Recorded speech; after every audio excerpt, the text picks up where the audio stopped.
মমতা ব্যানার্জি আসছেন, মানুষ কিভাবে রাস্তায় নেমেছেন, ঢল নেমে গেছে। এক একজন মানুষ তাকিয়ে রয়েছেন ওই মহিলার দিকে, যে মহিলা গত 15 বছর ধরে বাংলা চালিয়েছেন, রাজ্য চালিয়েছেন। এই মুহূর্তে দাঁড়িয়ে আছি খোদ ভবানীপুরের দিদির জায়গায়। সেখানে দিদিকে নিয়ে যে ম্যাজিক চলছে, দিদির প্রতি যে টান, প্রতিটা মানুষ নেমে পড়েছেন রাস্তাতে। আপনি বলুন, আপনার কি মনে হচ্ছে? আমার দিদি সব, আমার দিদি সব, দিদি আমার। কি মনে হচ্ছে মমতা দিকে নিয়ে আপনার রিয়াকশন কি? ভালো। এবারও ভবানীপুরে উনিই জিতছেন। হ্যাঁ, ভবানীপুরে মমতা দিদি জিতবেন। আচ্ছা, মানে কারণ কি মমতাদির ম্যাজিকটাই কি আসল? হ্যাঁ, আচ্ছা, দিদি আসছেন, বিপুল মানুষ নেমেছেন।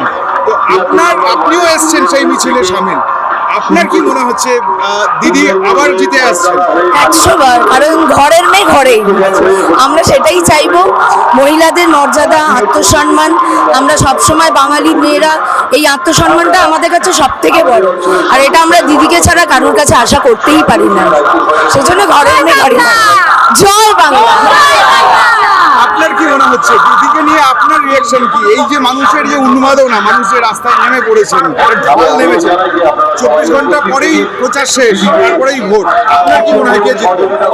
দিদি জিতবে, 100% দিদি জিতবে। এখনো বারবার বলছি দিদি জিতবে, দিদি ছাড়া আমাদের এখানে আর কেউ নেই। দেখুন রেজাল্ট অলরেডি আমরা পেয়ে গেছি যে এখানে গত 15 বছরে দিদি রাজত্ব করছে, দিদি আসবে। 4 বছরের সেলিব্রেশনটা আরো বড় করে হবে। এখন এটা যেহেতু দিদি এখন একটা পদযাত্রায় বেরিয়েছে, তাকে সাপোর্ট করার জন্য ছোটখাটো একটা সেলিব্রেশন দেখছে।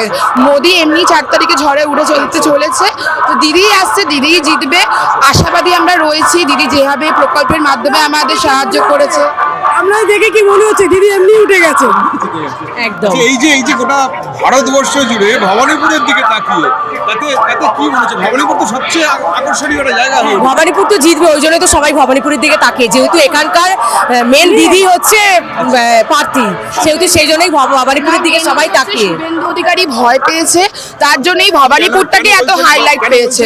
মমতা ব্যানার্জি রয়েছে, উনি নিজেকে হাইলাইট করার জন্য ভবানীপুরে দাঁড়িয়েছে, এবং এত কিছু ছেড়ে উনি ভবানীপুরটাকে অ্যাটাক করছে কেন? বারবার অমিত শাহ এত ভবানীপুরটাকে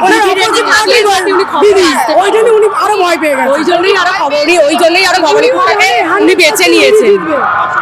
উনিও এটা বুঝে গেছেন, ওই জন্য উনি ভয়তে এখন ভবানীপুর চত্বরে বেশি ঘোরাঘুরি করছে। প্রকল্পগুলো উনি করেছেন, 100টার বেশি প্রকল্প, সেই উন্নতির ক্ষেত্রে আমরা বলছি দিদি এর থেকে আরো বেশি সিট পাবেন। আগেরবারে 113 পেয়েছিলেন, এবারে 126 পার করে যাবেন। মেন কথা হচ্ছে 213 পেয়েছি। মেন কথা হচ্ছে দিদি আপনার মোদির মতো পাট্টা দেয় না, মানে এমনি জাস্ট বকবাস করে। উনি যেটা বলে সেটা করে। মোদি ঠিক ভোটের আগে বলে দেব করে আর দেয় না। তখন পাগনা গজায় না মরিবার তরে, শুভেন্দু এখন পাগনা গজিয়েছে ওরবার তরে। পাগনাটার 4 তারিখের পরে সব কেটে যাবে। দেশের মানুষজন আপনারা বেরিয়েছেন, মমতাদির এই টানটা, মানে কেন মমতাদি আজও বিকল্প নেই? কেন মমতাদি? ওনার মমতা আমার মা মানেই মমতার টান, সেই জন্যই সিনেমা ভালো। বিপরীত কোনোদিন কেউ হবে না, সেই কেউ হবে না। কেন বলছেন? কেন বলতো ওনার সব দিক থেকে একটা ম্যাজিক আলাদা। ম্যাজিক করিয়ে দিয়েছে। ওই আজকে আমাদের সাথে উনি কোনো আলাদা না, উনি আমাদের মা মাটি মানুষ। বলছি উনি আমাদের মায়ের মতন, আমাদের যে জন্মদাতা মা যেরকম, উনি আমাদের কাছে ওই রকম। প্রচন্ড ক্ষমতা আছে, লোককে দেখিয়ে দিয়েছে, আর লোকও দেখছে আর আমরা দেখছি। সুপ্রিম কোর্টে চলে যাওয়া, উনি নালে এত ভোটাররা যারা বাদ পড়ে গেছিলেন, একটা মহিলা হয়ে উনি কোর্টে দাঁড়িয়ে সবার জন্য লড়াই করেছেন।